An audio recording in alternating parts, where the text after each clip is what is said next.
Hi everybody, this is Non-Duality Talk on September 15th, 2015. I'm Jerry Katz. My guest is Sarada Chiruvolu. You better say her last name, Sarada.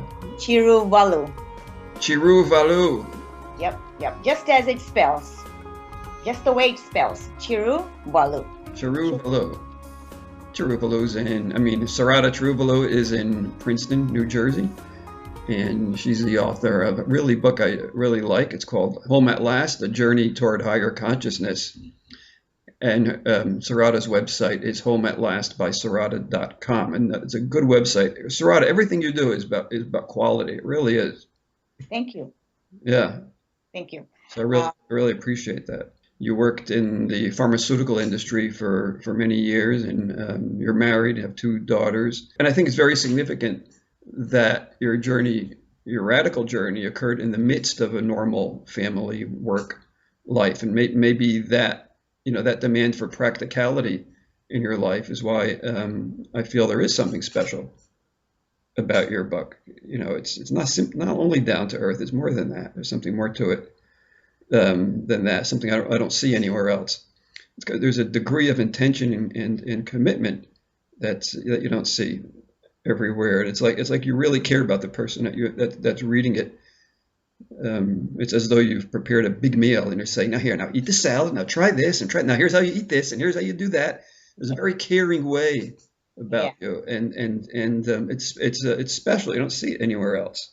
There's like a hands-on concern that your book possesses, and also physically, it's a beautiful book. It's a dozen or so color photos in it, good quality, color fonts, color borders to it. It's a high quality book.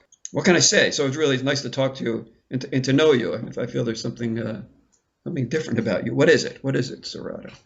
Well, thank you, Jerry, for that gorgeous introduction. It's nice to hear all that.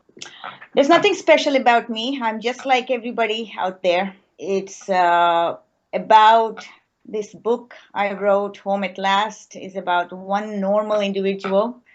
All of a sudden, when the time comes, it takes a turn in one's life, to non-dual state or truth or self, realization of what's real, what's not, comes about for every individual.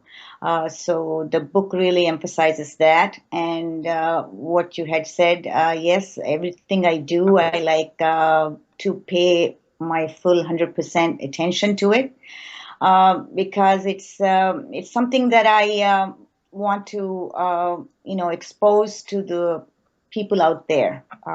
What's it all about, and how does it feel? Mostly, I know there are millions of books out there. I'm sure talks about realization, truth, and non-dual states, and what is enlightenment, what is awakening, and all these things. There are all these buzzwords that we all hear all the time. But my book mainly focuses on what does it really mean, enlightenment? What does it really mean to be realization? What's it when your realization really takes place? How do you feel? What happens really? How do you elevate to different stages of that higher states of dimensions and consciousness? What exactly happens during and after, and how do you live with that? That's what it all talks about, my book. As I was telling you, I was a normal person until way in my years, 30s, 40s, around there. And I'm working in pharmaceutical industry for many years as a medical device research and development area. And I enjoyed my life and my husband, my family, 2 kids, normal life, everyday life. But it took a turn all of a sudden after a time when it's really strange the way it happened to me, because all of a sudden it sort of changed my life.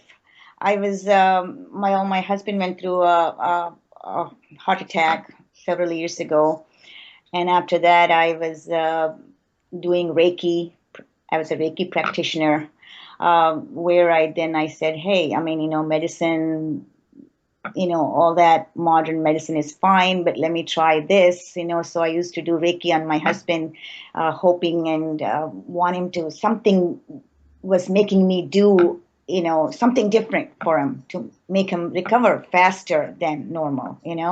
Something is driving me toward it. So that's kind of like one thing led to another, and I was uh, got involved with that for a year or so, Reiki practicing on my husband and family members, not as a career or anything. Hmm. But that sort of made me get into meditation for some reason. All of a sudden I wanted to be in the quietude. It sort of changed my system. You were meditating though for years before you Yeah. got into that. You were meditating for a number of years, weren't you? I mean, what Re- started you on a spiritual quest, Sarada? Let's uh, there. Let's go to there. Reiki, sort of me doing Reiki for a while, and then I started meditating because of Reiki. One thing led me to another. All of a sudden, this wanting to know what's it all about. When I was practicing Reiki, it was like there's a tingling sensation in my hands, and then that heat, and when I'm trying to heal someone, I can feel it. There's this energy going through me. All this excited me. All this kind of made my curiosity go into haywire. And then it's like, You said you use that word in your book, curiosity. Curiosity, I think, took you from the interest in Reiki to what was behind this energy. Is that right. you wanted to know what What is that energy? What's behind, behind it? behind this healing capacity? How does it all work? I mean, Yeah. why am I able to do this? And is there something more to it? And then how when you're healing, actually you're absorbing all this cosmic energy into your system and cleansing your inner natural channels so that you can move that energy, which we call pranic energy or vital energy. It's the same thing. It's moving to fix it, to help somebody else that is suffering, or to fix a certain problem of somebody else. And that excited me so much. And that sort of like made me, wow, this is amazing. And then what more can we do with this type of thing? And then one thing led me to another. And then I started kind of like sitting, practicing myself toward this Reiki. And because they require you to practice, cleaning your chakras inside. There's these hubs, the energy grasping channels, so called, within your system. They're called chakras. A hub of energy, absorbs, they absorb the energy from the cosmic source. And so I used to quietly sit down and focus and concentrate, and that sort of led me to start meditating. I was, without my knowledge, I was meditating actually. I was focusing on a certain thing, and then eventually I started focusing in the middle of my forehead, in the between the two eyebrows, and then I started just by itself learning to meditate, and then I used to love it. I mean, that quietude and that focus and the concentration led me to wanting to meditate every day. And then that's what started our whole thing. And then the Reiki business went down, put aside, and I started meditating instead. I mean, I wasn't. I mean, yeah, I did Reiki when needed, but my interest was more, and the curiosity was more toward, well, what happens when I meditate? What is it all about? Let me find out. So So that transition from Reiki to deep meditation right, right, was interesting. You say in your book that Reiki, you talk about involving life energy. I don't know what word you'd use, manipulation, control, guidance of the life energy. correct. And at some point, you said that you found it very easy to kind of move it and control it within yourself. That's when you get I into mean, much higher depth of meditation. yeah, When and that for that you have to be already been in a certain level of meditative expertise. You should be a good meditator so before at you that can. point, then that energy, when you're just doing Reiki, you're sort of guiding that energy, you're working with it. Does it sort of turn around where that energy now is kind of working with you and doing something to you?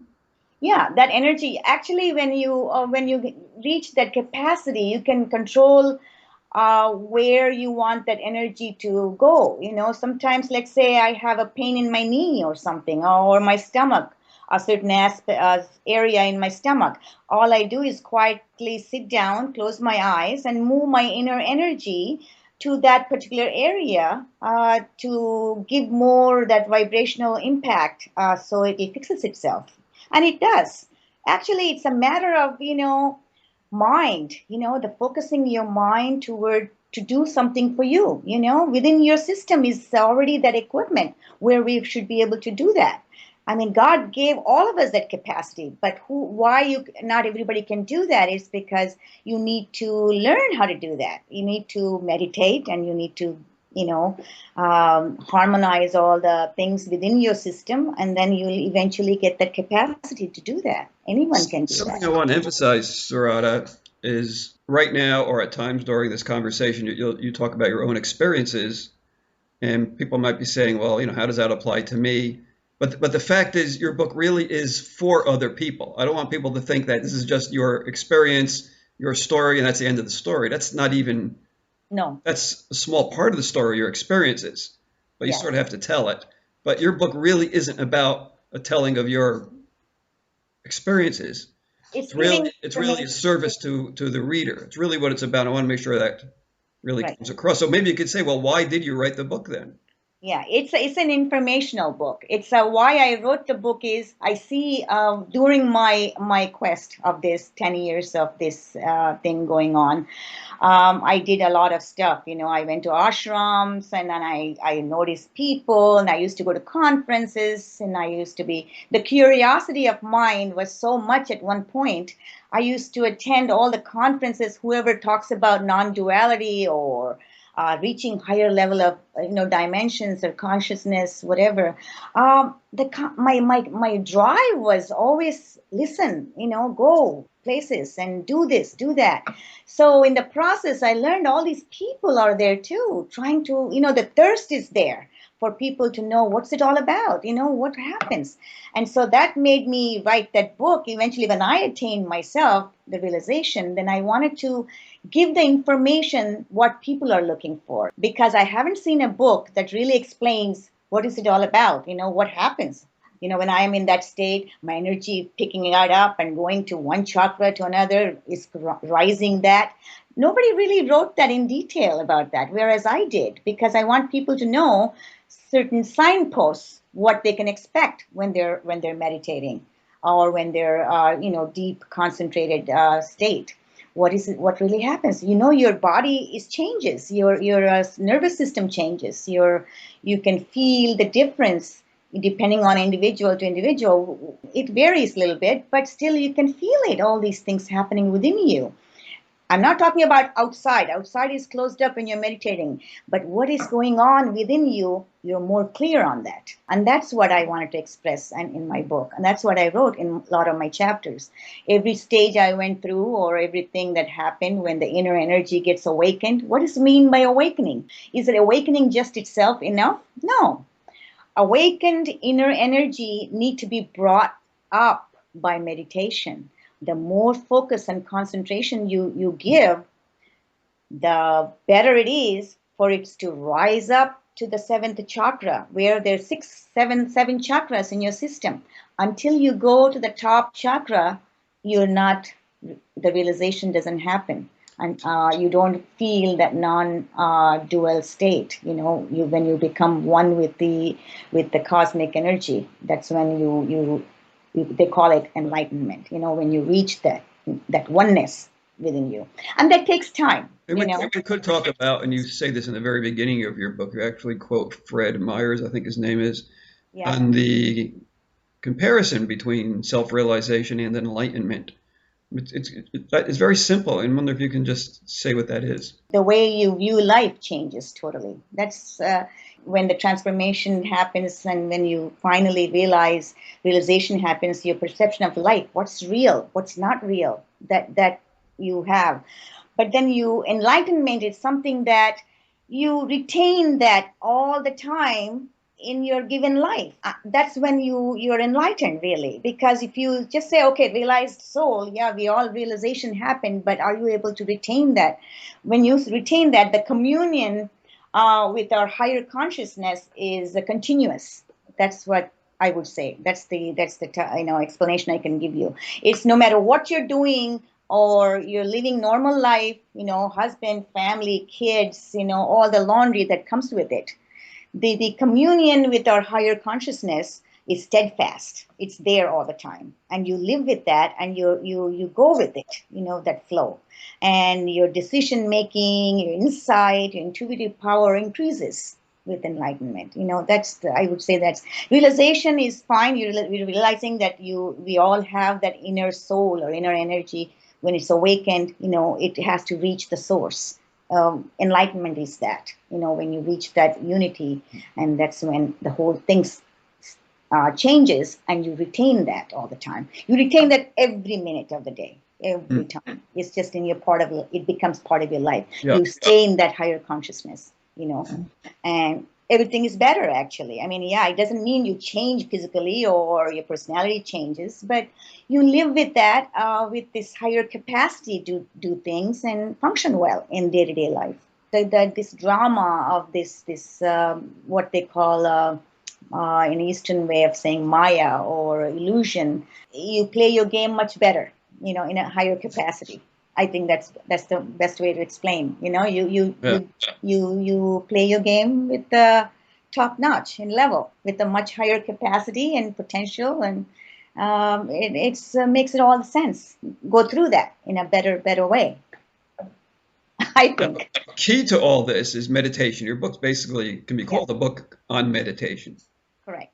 Key to I personally feel, I know some may not agree, but I personally feel meditation is the way, ultimately, because a lot of these gurus or saints way back were all, at one point or other, they did meditation, deep meditation, and going away. Let's just talk about the two teachers that you were involved with. You went to retreats, workshops with Adyashanti, who you Yes. like. You like Adyashanti a lot. Oh, I love him. Yes. Yeah, but your guru is Amma Karanayami. Yeah, another lady that's from South India is a saint that sage, highly enlightened sage that comes here I think every year for 6 months and tries to elevate all these people in the West. So you could have Adyashanti could have been your guru or Amma Karanamai, but it was clear that it was Amma for you. Correct. It's like who you resonate mostly with. It's not I'm not saying Adyashanti couldn't have been my guru, but I think I am more driven toward Amma for some reason. The way, maybe it could be cultural. It could be I was born in India, but I grew up in U.S. Starting from year 13. I just want to clarify that there are two well-known Ammas. One is Amma is known as the hugging saint. No, and your guru is not that. It's Amma Karanamai.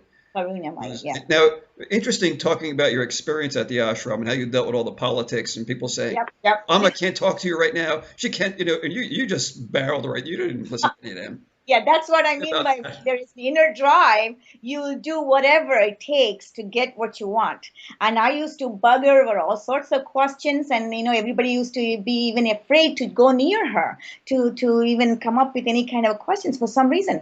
I feel all the time maybe this is my personality or my way of being. What's harm in it to go ask questions and be open with whoever? It doesn't mean, even God comes in front of you, I would do the same thing, these people are human embodiment of, their embodiment of this higher energy power, but we should be able to freely communicate with them. That's why they call gurus, and they're there for us, They're supposed to give us all the information we need or whatever questions we have. It's their job to clear us with that. A lot of the really popular gurus, then they get a bad rap because the people around them who are just creating a mess. The organization's a mess, whereas the guru is just a simple, realized person.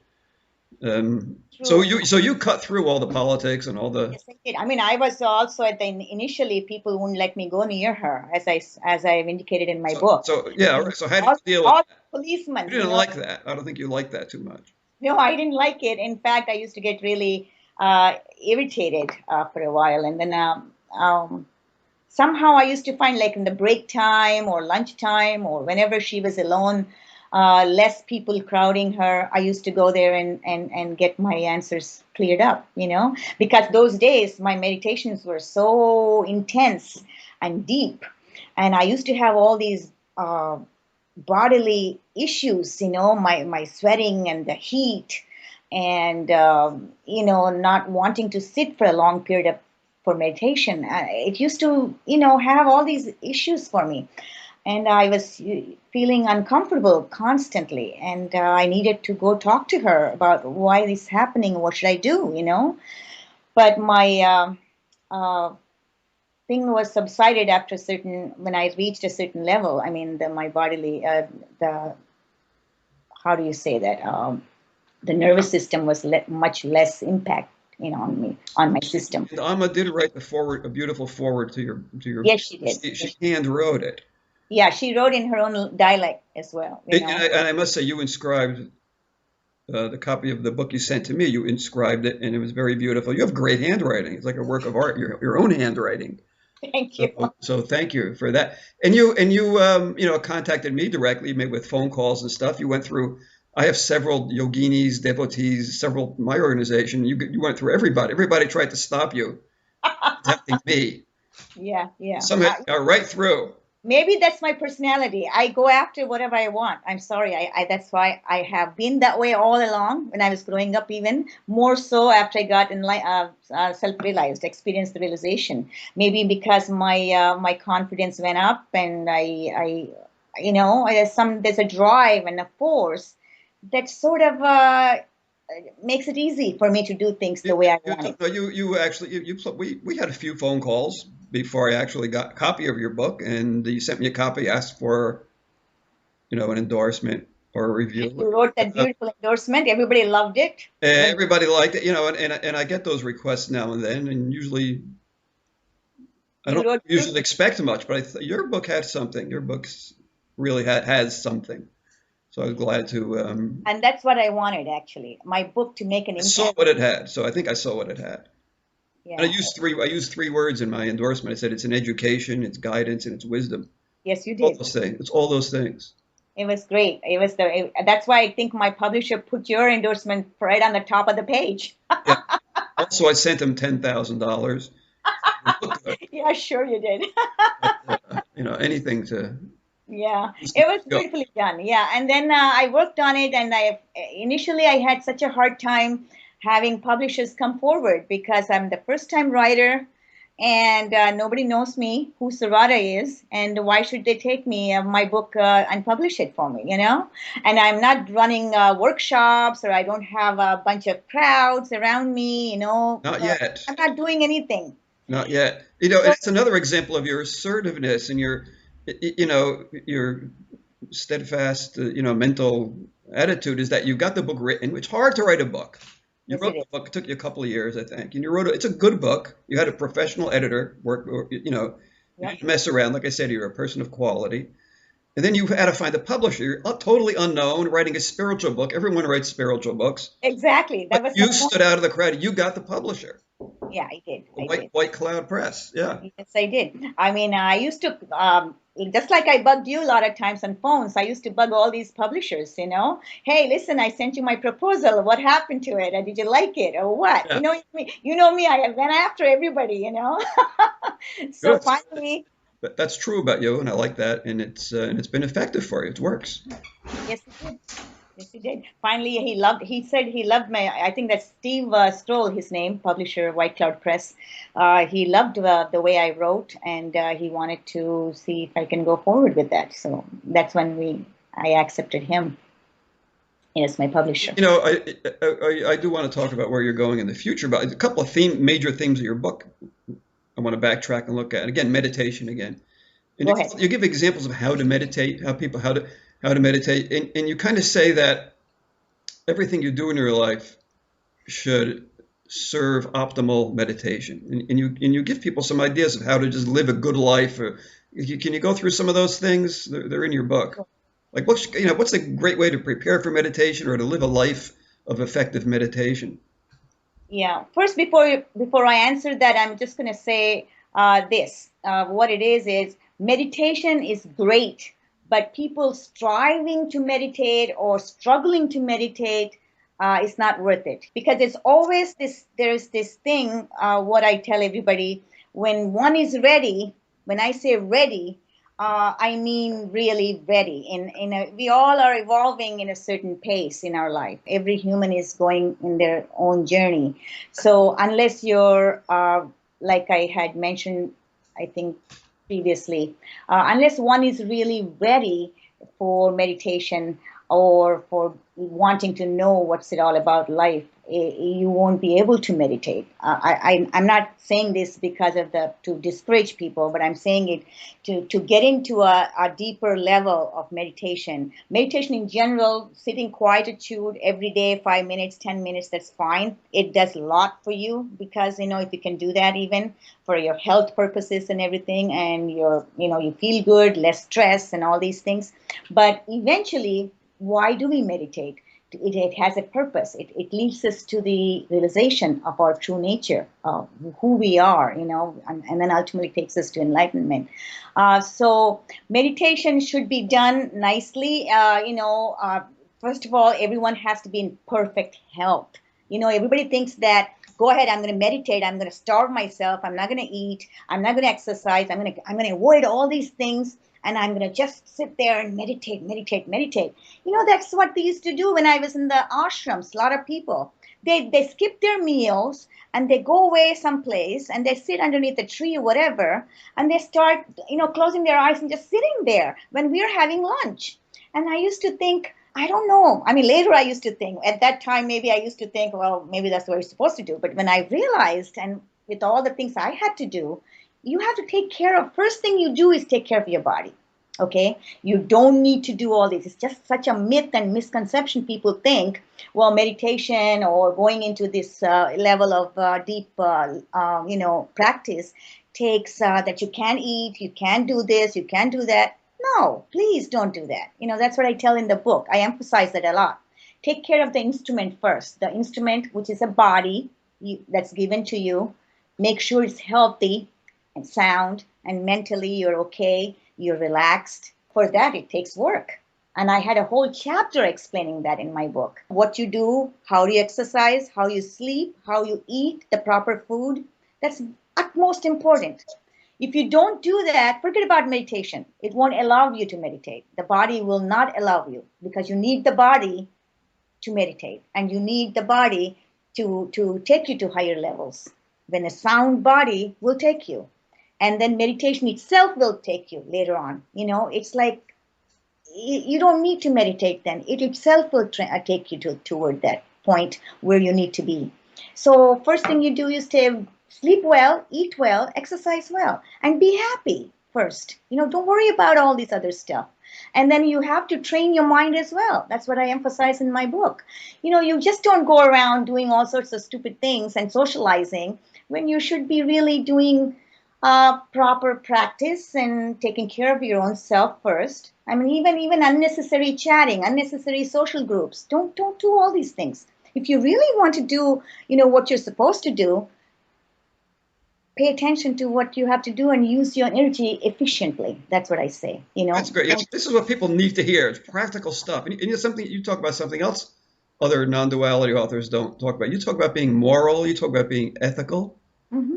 Morality and ethical values. They don't talk about that in non-duality books. No, they don't. And you talk about, like I said earlier, you raise a family. Two daughters you have? I have 2 kids and my husband, and I have normal laundry of everyday housework. Laundry to do. Laundry's the hard part, You never know whether to use the pods or the liquid or the powder. It's easy. I can't handle it. I'm just like everybody else out there. But you know what? When the time came, when I told you that it took a 180 turn in my life, I did not abandon my family and get out and do, some kind of a hut or something, or an ashram or some kind of a venue. I did not do that, because that's not a right way to do it. Every one of us can continue what we're doing and still get there where we want to be. Great. Enlightenment and self-realization is not something that you need to drop something and go away someplace else, because that'll be it'll be terrible. Actually, you won't be able to do that, because you're ignoring your responsibilities that you're supposed to be doing, and then thinking of yourself. That's being selfish. That's being utter selfishness. That you have these things God has given you a role to play, and you play your role right. Do your other things. Nobody's going to bug you about that. And I used to find time to meditate. I used to finish all my chores. I even wrote in my book how I used to manage my time, doing everything to my husband and socializing whatever I have to do with my children, whatever, and still did my meditations. Okay, so I stayed up late in the night, big deal. But I found 2, 3 hours to grab for myself and meditate, And, and in the morning and in the night. and along with all that, as you had a profession, I mean, you worked, and Yes, I did. you succeeded. Yeah, later of But you course, were constantly promoted, and being successful is something else you talk about. Be successful, not only be stay at home and do your do the laundry. Be successful in your life in a in an everyday sense. and enjoy it. Enjoy Enjoy it. it. And there is nothing says a self-realized being or enlightened being need to be a certain way, or certain behavior or demeanor has to change. A lot of questions used to come to me. Well, gee, you say you wrote in the book that you're realized, so but look at you, you're laughing and you're enjoying your life, and I don't see you sometimes like you're like one of these gurus, or wearing this what is this yellow clothes, whatever they wear. Sometimes there's some of the people to make sure they're different from the others. The roads, Please don't do intimidating. that. The purpose is to intimidate people. No, I don't believe in any of those things. Don't do that. Live your life that's given to you. Live your life. Be happy. I mean, just because you're realized soul, it's not something you achieved or accomplished in your life. It is something, it's the purpose of life, is that we all get there sooner or later. So what is there that you're trying to do by showing a different demeanor or a different way of being? Be yourself, laugh it out, be with friends, enjoy your life the way it is given to you. And that's what I practice, and that's what I love it. And I'm happiest when I do that. It's just, the only thing that you think is your perception of life changes. That's all. It's a matter of your perception. When you're a realized being, your perception of life, you're very clear cut. What's real, what's not. And you go with that. You behave the way it is and you live your life. It doesn't mean, in fact, like Arya Shanti says, I'm going to quote his words, to be able to act and do and express what you realized in life. That's what you're supposed to do. You integrate all that you realized into your daily life. You have to make sure that you're making other people comfortable near you, and your discussions are geared toward that, and you're making everybody happy, and just be one among them. That's what it is all about. That's what I practice, and I am happy with that. That was beautiful. I just So fresh. It's simple and it's truthful, but for it's some reason it's fresh. It shouldn't be fresh, but it is. it's practical. Let's put it that way. It's like a lot of people have these misconceptions about enlightenment and realization, and I always say, "Hey, I don't understand." In fact, I even wrote a blog on that. What it is that why do people think that way? It's something special, something that I have it but you don't, or whatever. We're all in the same boat. That's what I say to them.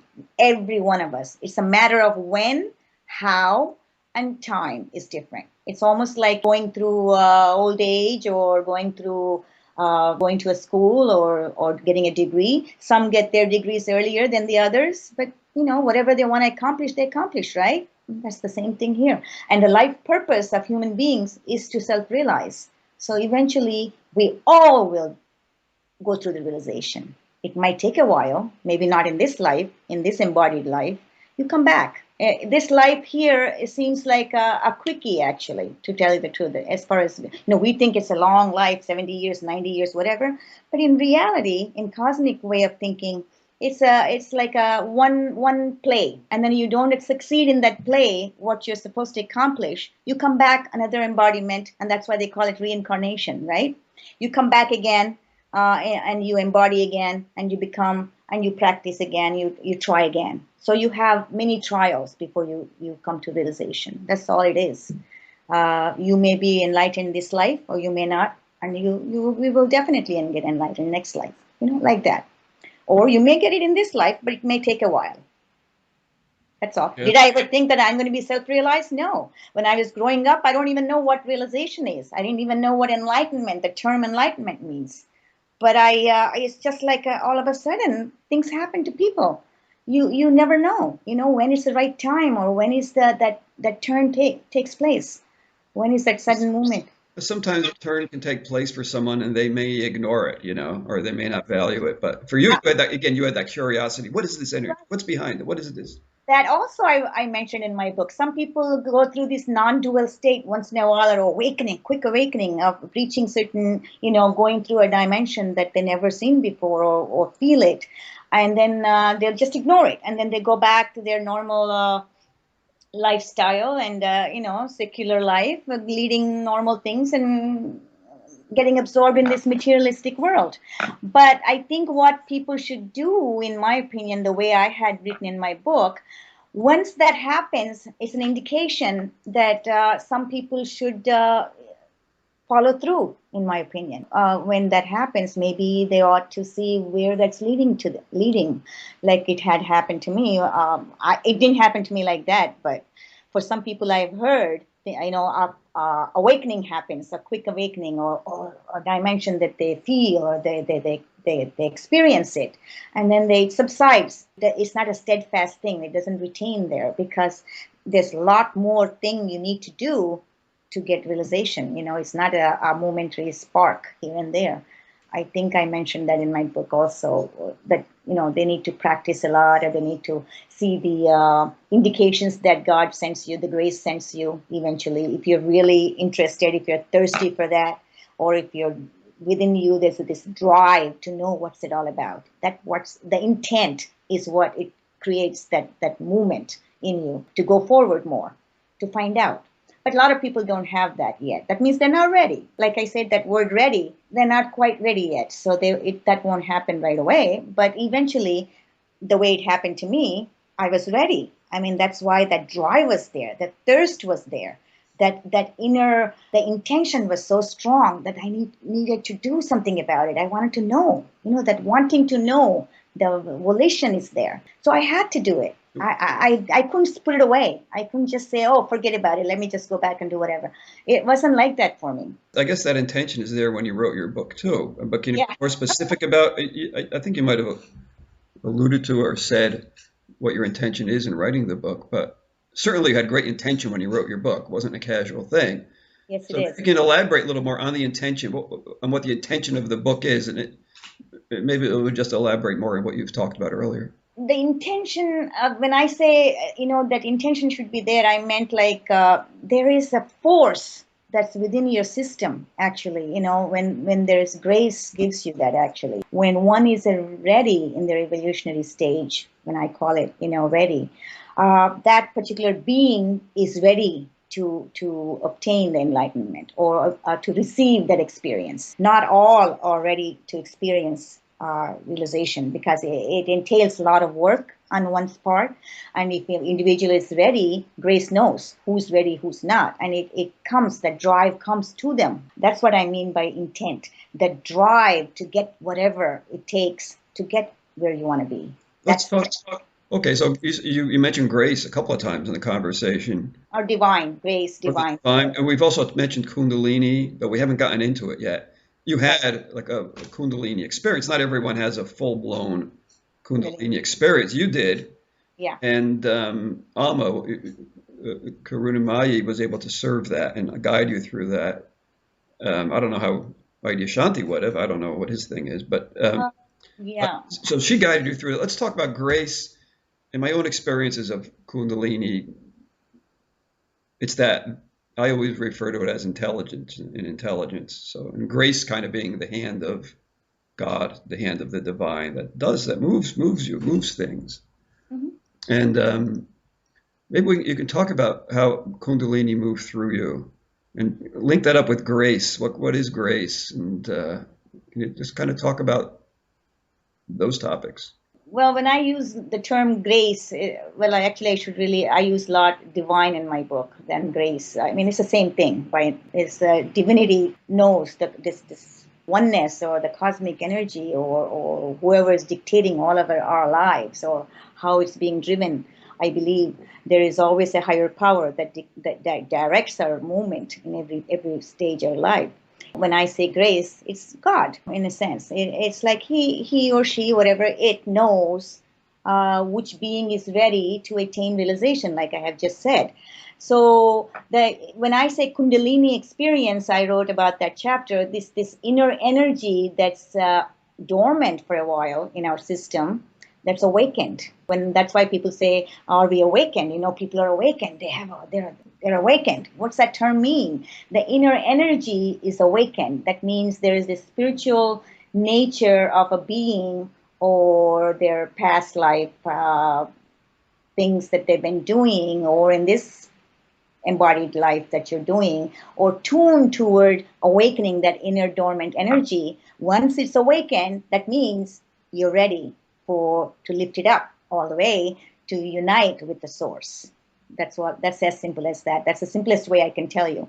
But there's only one problem with that is awakening itself doesn't take you to realization or enlightenment. It needs to be worked on. That's a lot of work to bring that awakened energy to unite with the source, meaning unite with the top-notch chakra in your system, to so that you can feel that unity of the oneness, that the non-dual dimension, you can feel it and be there steadfast, and that higher consciousness. And then you live with that higher consciousness once you attain that.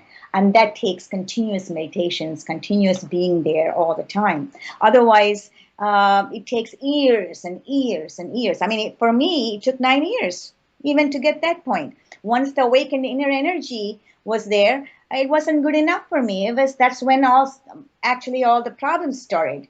Because you have to be really, like I said previously, the health has to be perfect. Otherwise, each individual constitution is different. Some might have gone worst case scenario than I have gone through. And I know there is this one book written by an Indian guy that went through, Gopi Krishna. You must have heard him. His name. I read all the stuff, back when I was. Yeah, he's gone through so much mess with the Kundalini energy, the inner energy. I went through some things, but they were pretty much controllable. They were pretty much I was able to handle. Yet I went through them, which is bad for me, for myself. I mean, the bad things like my digestive system was like down the dumps, and it's like, and my heat, continuous heat, I couldn't bear. There's this, as if there's some kind of a struggle was going on within my system between life and death. That's how I used to feel at times when I was meditating. Especially when you're meditating, that happens because that's when the movement starts. That the energy moves only when you're meditating or when you're in a resting period, when you're in a quietude, in the night especially, when you're laying down or sleeping, trying to sleep. Your energy starts working. There's times I had to wake up in the night continuously to walk around to make sure that I'm okay. I mean, what didn't I do? I went through a bunch of bad times as well, but not as bad as I thought, as some other people perhaps. No, Gopi Krishna, and I guess he admitted it. He really forced the Kundalini to rise. It wasn't, and he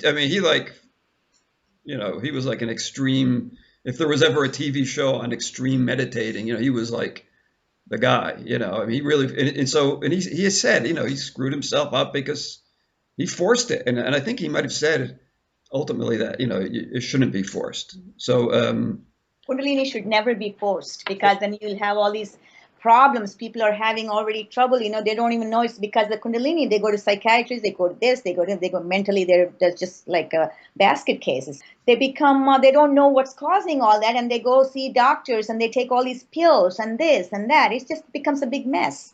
When you force it, it's not going to work for you. Don't force anything in life. Don't force meditations. Don't force Kundalini awakening. I know I see all these yogas out there, Kundalini yoga on this and that. I don't even know what they're trying to do. I guess they're all trying to awaken this Kundalini, the dormant energy within you, so it's awakened. And I don't know. To tell you the truth, I'm not going to make much of a comment on that because what might happen to individuals, it can be dangerous. I'm not sure what's going on over there.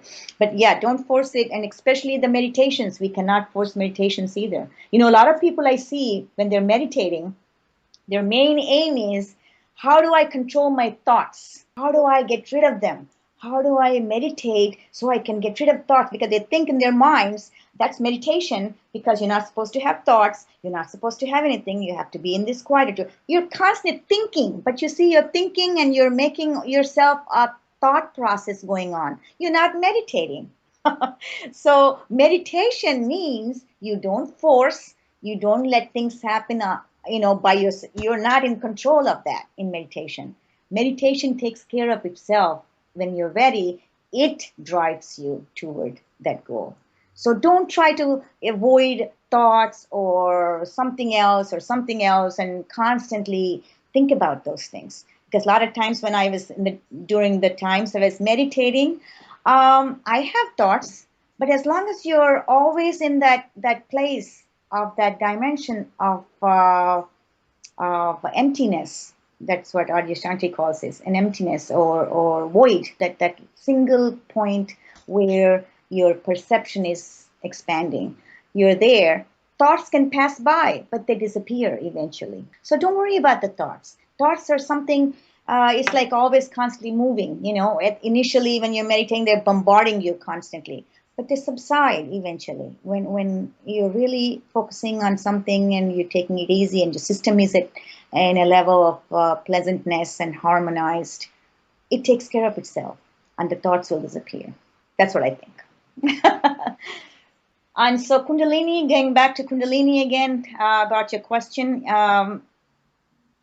Yes, it happens. A lot of this extra energy. Kundalini is nothing but this inner energy. Normal human beings, we retain what is it? 25 to 30% to do our normal regular work in the sense brawn life that we have given, to do and to use the intellect and to use the senses to read, to do our work and daily life that we go through. We have very limited energy, pranic energy within us. When I say Kundalini, it's like that pranic energy wakening up that's dormant within us. When it's ready to reach the source, the full blown will come about. It's the 100% you're there. That's why we call it enlightenment. That all that's awakened. So what's that all about? I mean, what's that Kundalini all about? I mean, why is it there? Why is it going up the spine? It's not separate from. No, it's not separate, but or anything. What kind of game is being played with the body and with these subtle energies, you think? Is it just a game? Is it just a cosmic game? It's a cosmic way of, you can put it when we're all, brought up, when the humans were brought up in an embodied life, that this energy made this body. And make sure, I think it's a play. It's a cosmic play, I could say, that the fact that, let's see what a human intelligence can do. We are the highest level in evolutionary stage where we can think, we can use our intellect to a point where we can do a lot of things. And that's why enlightenment happens to only humans, right? I mean, like we embodied souls.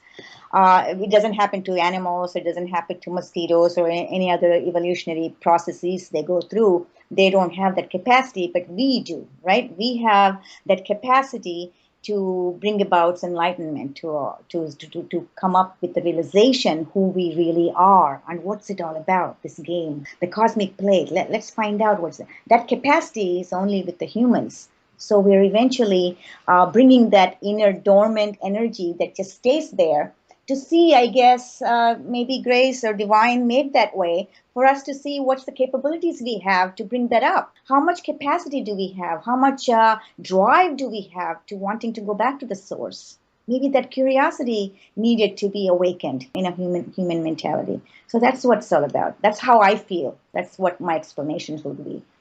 I may be wrong, I may be right. It's up to you to take it or leave it. But that's how I think it is. Know if it's right or wrong. Nobody wants to be uncertain. Yeah, so that's why this complete energy is awakened and it goes through the channels of the subtle body, one step at a time. It moves according to your way of being, it moves according to your constitutional power, how your body can handle it. And there's always that.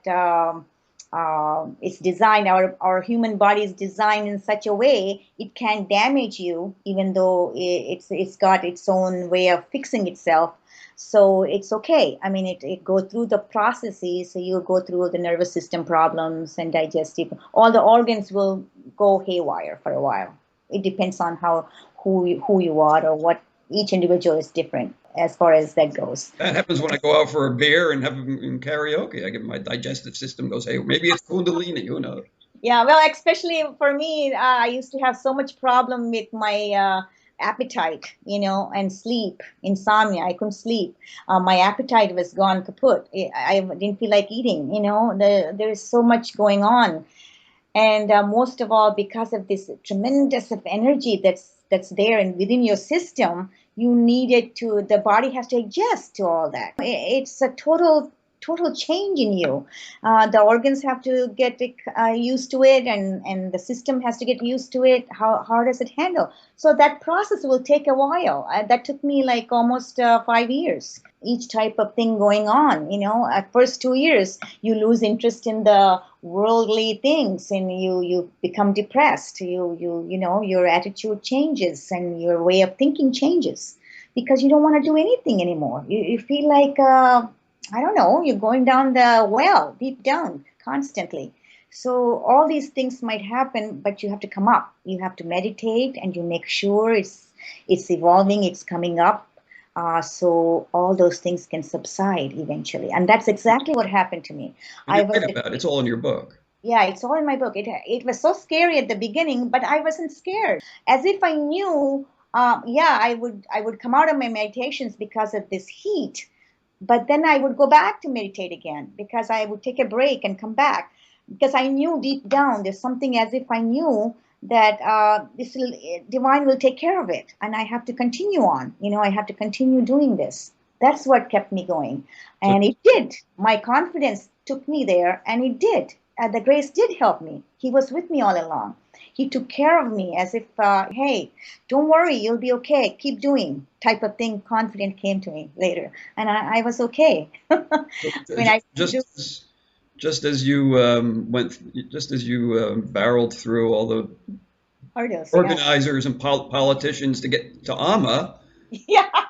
you did the same with the politicians of Kundalini. All the sweating and the insomnia; those are the same Oh my God. politicians trying to keep you away from the divine. But you went through that too. Yeah, because the drive and the intent was so much. I wanted to get there no matter what. That's all. I That's wanted to experience your that. story is all about. And what's great is that you went through this great upheaval, this great story, Yeah, and you keep it very grounded in practicality. Be moral, be ethical, be successful in life.